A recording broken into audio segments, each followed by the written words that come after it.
Nah, di dalam hadis-hadis itu ada doa yang memang dibaca oleh Rasulullah Shallallahu Alaihi Wasallam. Ini masih hadis dari Sayyidatuna Aisyah. Bahwa yaqulu fi sujudihi, dan beliau Rasulullah itu berkata di dalam sujudnya, yakni membaca doa beliau itu. Kata beliau, sajadalaka khayali wa sawadi. Bersujud untuk engkau impian dan hatiku. Wa amana bika fuadi, hatiku beriman kepada engkau. Fahadhihi yadi wa ma janaitu biha ala nafsi, inilah tanganku yang aku berlaku aniaya terhadap diriku sendiri. Ya azimu yurja likulli azim, wahai zat yang maha agung yang diharapkan rahmatnya ya, untuk setiap yang agung. Ya azimu ghfir az-dzambal azim, wahai yang maha besar, ampuni dosa yang sangat besar ini. Sajada wajhi lilladzi khalaqahu wa syaqqa sam'ahu wa basarah, telah bersujud wajahku yang kepada zat yang telah menciptakannya dan membuka pendengaran dan penglihatannya. Jadi ini doa yang dibaca saat sholat di malam nisfu Sya'ban, saat sujud. Ya, ada riwayat seperti ini. Tsumma rafa'a ra'sahu, kemudian Rasulullah mengangkat kepalanya dari sujud itu, kemudian sujud kembali dan berdoa, a'udzu biridhaka min sakhatik, aku berlindung dengan keridhaan engkau dari kemurkaan engkau. Wa a'udzu bi'afwika min iqabik, aku berlindung dengan maaf engkau dari siksa engkau. Engkau itu maha pemaaf. Aku berlindung dengan sifat itu dari siksaan engkau. Wa a'udzubika minka, aku berlindung dengan sifat engkau dari engkau. yakni dengan sifat-sifat welas asih Allah, ya, berlindung dari kemurkaan Allah Ta'ala. La uhsi thana'an 'alaika ant kama asnaita 'ala nafsik. Aku tidak bisa menghitung berapa banyak pujian kepada engkau sebagaimana engkau memuji diri engkau sendiri. Aku kama qala akhi Dawud, aku berkata sebagaimana berkata saudaraku Dawud alaihissalam. A'fur wajhi fit turab, aku membenamkan wajahku ke tanah, yakni bersujud tadi. Li sayyidi, untuk tuanku, yakni Allah Ta'ala. Wa haqqun lahu ayyasjuda, dan hak bagi Allah untuk disujudi atau bersujud kepada Allah Ta'ala. Jadi ini 2 kali sujud, ini bacaan doanya. Kemudian beliau mengangkat kepalanya dan mengatakan, Allahumma rzuqni qalban taqiyya, wahai Allah, berikan kepadaku hati yang bertakwa, minasyarri naqiyya, yang bersih dari keburukan, la jafian wala syaqiyya, tidak jafian, itu kasar. Jadi berlindung kepada Allah dari hati yang kasar perangainya, wala syaqiyya, dan dari kehancuran atau kecelakaan. Kemudian beliau mendapati Siti Aisyah di dalam selimutnya itu sedang nafasnya masih terengah-engah. Karena apa? Tadi mencari kemana-mana. Kemudian dapat Rasulullah sedang sujud, ya, pura-pura pakai selimut. Kemudian Rasul katakan, ma hadzan nafasu ya Humaira. Kenapa nafas engkau terengah-engah wahai Humaira? Kemudian Rasulullah diberitahu oleh Siti Aisyah.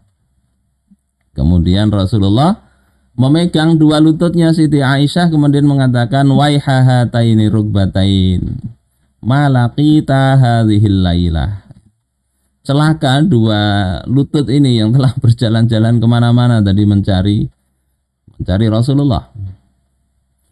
Tidakkah, ya, apa yang didapati oleh 2 lutut ini pada malam ini, Lailatan nisfi min Sya'ban, yakni pada malam pertengahan bulan Sya'ban. Kemudian Rasulullah mengatakan tadi, yakni Allah turun dan mengampuni dosa hamba-hambanya kecuali kepada orang-orang musyrik dan musyahin. Musyahin itu orang-orang yang suka cekcok, menyimpan perasaan dengki kepada orang muslim yang lain. Ini hadis riwayat Abu Bakar Al-Baihaqi di dalam Syu'abul Iman. Tetapi ini sanadnya memang lemah ya.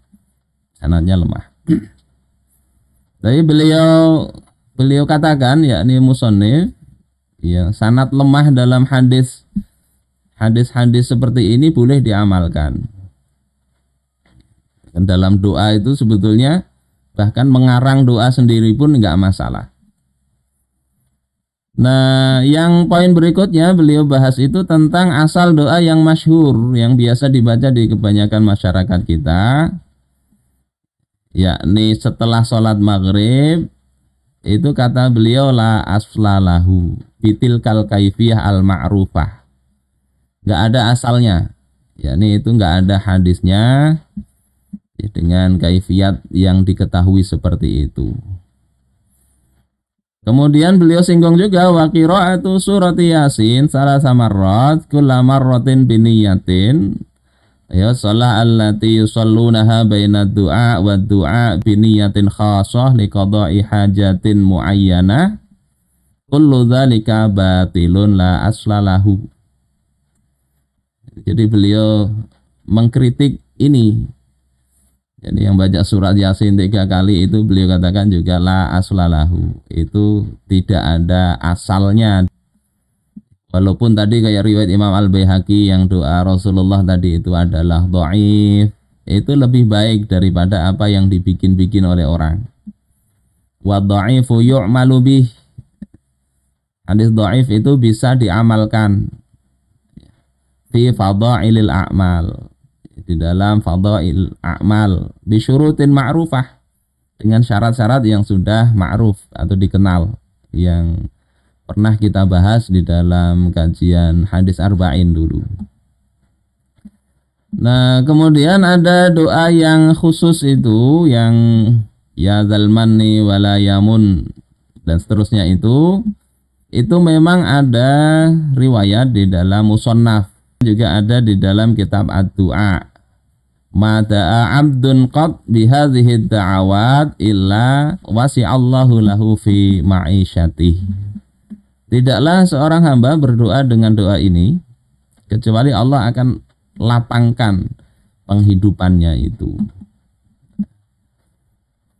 Inilah asal dari doa yang dibaca di dalam malam nisfu Sya'ban itu. Dan di sini beliau katakan sanadnya juga lemah ya, dan juga tidak terkait dengan nisfu Sya'ban. Jadi itu doa kapan saja dibaca itu boleh seperti itu. Kemudian ada tambahan lagi di dalam doa itu, ilahi bitajalli al-a'zam fi lailatin nisfi min Sya'ban al-mukarram dan seterusnya itu adalah tambahan dari Syekh Ma'ul Ainain Asy-Syinqiti di dalam kitab Na'tul Bidayat, dan ini juga memang nggak ada hadisnya. Nah itu jadi beliau sampaikan begitu. Jadi kalau kita baca tadi perlu diingat itu memang bukan berasal dari hadis. Terus dari mana? Nah ini saya kasih tambahan dari kitab Asnal Matalib.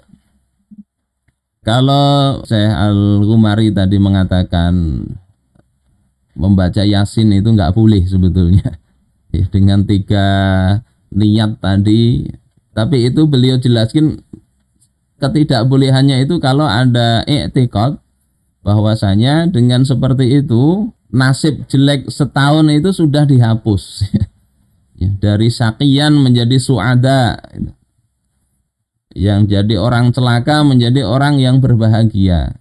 Nah itu kata beliau bagi orang-orang awam itu jadi bahaya. Mereka akhirnya nggak mau bertobat dengan sungguh-sungguh karena merasa dengan malam itu sudah mengubah semuanya, sehingga nanti membuka kemaksiatan baru di malam setelah itu, kan sudah dihapus semua. Tetapi kita lihat di dalam Asnal Mathalib itu di sini nggak mengapa dibaca itu. Wa amma qiraatu surat Yasin lailataha ba'dal maghrib wa du'a al masyhur famin tartibi ba'di ahli shalah min indi nafsih. Jadi membaca surat Yasin pada malam nisfu Sya'ban setelah maghrib, kemudian baca doa tadi, itu merupakan tartib atau susunan dari sebagian orang soleh. Yang menyusun siapa? Mereka sendiri. Ya nggak boleh itu kalau itu disandarkan kepada Rasulullah, seolah-olah Rasul ngajari itu. Nah, kata penulis kitab Asnal Mathalib itu wala ba'sa bimitsli dzalik. Enggak mengapa kalau itu dibaca itu. Baca doa yang lain pun kan enggak apa-apa sebetulnya. Allahumma rzuqna sayyarata Avanza misalnya. Ya Allah berikan aku mobil Avanza. Kan enggak ada itu di dalam hadis. Tapi pembaca doa itu enggak masalah. Boleh gitu loh. Jangan kemudian dikatakan ini bid'ah. Enggak begitu. Itu masuk dalam bab doa. Insya Allah begitulah mendudukkannya itu supaya jelas ya. Ya enggak boleh itu kemudian yang lemah-lemah itu kemudian kita nisbahkan seolah-olah pasti Rasul betul-betul melakukan begitu. Tapi jangan sampai ada i'tiqad bahwasanya sudah selesai itu urusan tahun kemarin, sudah terhapus semua dengan baca doa nisfu Sya'ban itu sudah selesai. Nah itu keyakinan yang mungkar, itu harus dijelasin ke umat. Tobat betul-betul, jangan mengandalkan malam itu untuk seolah-olah semua catatan itu sudah jadi baik semua, jangan. Termasuk Yasin ini ya, Yasin sendiri itu kan kata Imam Ibnu Katsir di antara kekhususannya itu annaha la tuqra inda amrin asir illa yassarahullah. Tidaklah surat Yasin itu dibaca untuk suatu perkara yang sulit kecuali Allah akan mudahkan perkara itu.